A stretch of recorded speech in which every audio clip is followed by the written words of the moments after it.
G'day guys, today I want to talk about how to stand up to an adult bully. That's particularly important if you're like me and you got bullied a lot when you're a kid at school. Adult bullies now are your opportunity to stand up for yourself and to heal the emotional damage that was done to you when you were a kid.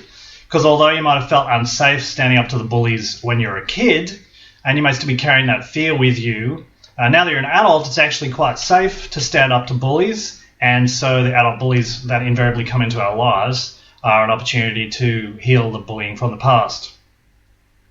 Now, adult bullies can be a little more devious and slippery than your average schoolyard bully. Schoolyard bullies have it pretty easy because if they want to pick on somebody, they can always just find somebody in a younger year, a younger grade that's an easy target for them. However, once they've grown up, the adult bully, it's a little more difficult because everyone else around them is generally an adult unless they're bullying children, and that kind of stuff will land you in prison. So the adult bullies tend to be a little bit more slippery about the whole thing. And recently I was out at dinner with a couple of people from a project that I was working on, and one of the guys was really beginning to irritate me. And because he was a little bit slippery about the way he operated, I was finding it quite challenging to really put my finger on exactly what it was about this guy that was starting to really bug me. But fortunately, it came out in a conversation that we had over dinner. The three of us started a bit of personal sharing about what had happened in our past, and I talked a bit about my experience growing up in a household with parents that were bullies and going to school where they were bullies, and how I'd shut down my anger in response to that because anger had always been destructive around me. And one of the guys was quite triggered by this and started telling me, I should let it go and get over it and all this kind of stuff. And while there might be some positive intention behind what he was saying, I was hearing a lot of what he was saying as criticism. And in this context of this conversation, I was sharing some quite personal stuff, and I was really not looking for coaching or criticism or judgmental feedback from other people. I just wanted to share my experience and hear what their experience was. So when this guy started saying things like, let me see, I know you have a short fuse, I started hearing that as criticism, and I started getting quite irritated with him. I started saying, look, I'm not interested in coaching, I'm not asking you for that, I'm really not asking for advice or feedback from you. Now, as a coach myself, obviously I recognize the value of getting feedback, encouragement, and advice from other people. However, it's got to be done in the right context, and people who are coaches know that before you can coach anybody, you need to build a relationship with them where they're open to hearing what it is that you have to say. Now, this guy hadn't done that, and in fact, I think one of the things that was beginning to really irritate me about him was that he didn't really seem to care all that much about other people or what was going on around him. It was all about him. And I was starting to notice some of his behaviours were impacting me in adverse ways.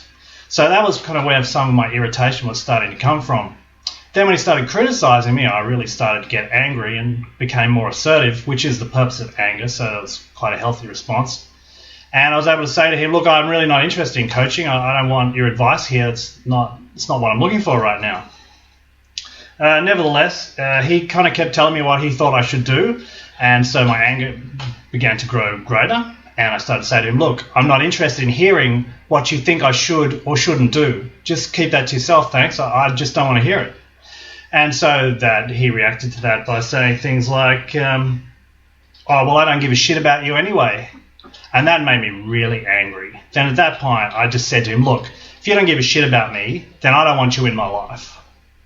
And this is basically my basic ground rule now. I don't want to be around people who don't give a shit, who don't care enough about me to do the stuff that I think is important when I'm around. So when he said I don't give a shit about you, I got very angry, and I said to him, look, I don't want you in my life then. And his response to that was basically, well, I don't care because I don't want you in my life anyway. Like, I don't care about you. And so I became increasingly angry, and he then responded saying that I was being childish. And that really triggered me. I was very angry now because the criticism kept flowing despite me saying, look, I don't want your advice, I don't want your feedback. So then I just said, look, keep your judgments to yourself. I don't want to hear that stuff. And he says, well, that's not a judgment. I just went, look, bullshit, childish, is a judgment. I'm really angry with you, and I don't want to hear that shit. Just keep your judgmental, negative, critical shit to yourself from now on, all right? I don't want to hear it. And then he's like, yeah, but no, I don't want to hear it. Keep that shit to yourself. Now, this made for a slightly tense ending to our dinner, and afterwards I experienced a feeling of shame and fear that I often experience after being really assertive, because I've come from a background where that wasn't okay, and I would be criticised even more by the people around me when I was assertive. So I still tend to get that bit of that physiological response. But the great thing is that each time you do this, the feelings of fear and shame that come up get less and less. Because what you're doing is you're retraining that childhood part of your mind that experienced a lot of punishment when we were assertive as a kid. You're retraining that now as an adult to let it learn that it's okay to be assertive. In fact, it's a really good thing to be assertive.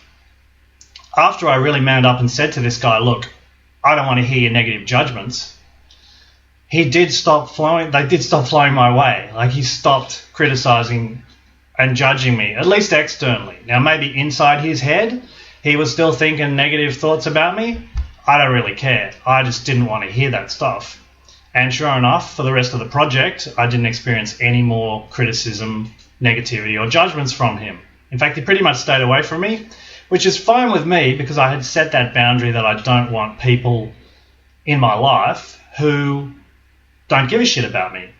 But nevertheless, I was committed to the project that we were working on together, and so, I worked in a way that allowed us to maintain a working relationship, but didn't expose me to his negativity and his criticism anymore.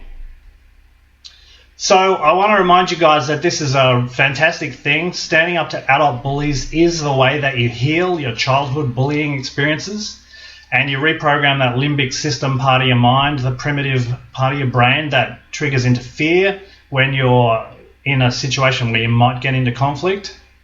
Basically, you need to learn that adult conflicts can be resolved in a positive, healthy way when you stand up for yourself.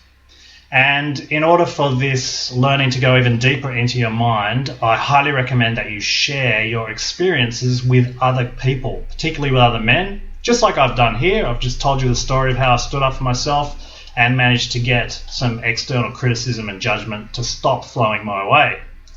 One of the great ways you can do that is by joining the Confident Man forums. Log in, post a message about any time that you've been standing up for yourself, and get together with other guys online or in the real world. I mean, the forums are a great way to do it online, but if you've got mates in the real world, tell them your stories too, and we can all encourage each other to stand up for ourselves and heal our past and look forward to a more assertive future.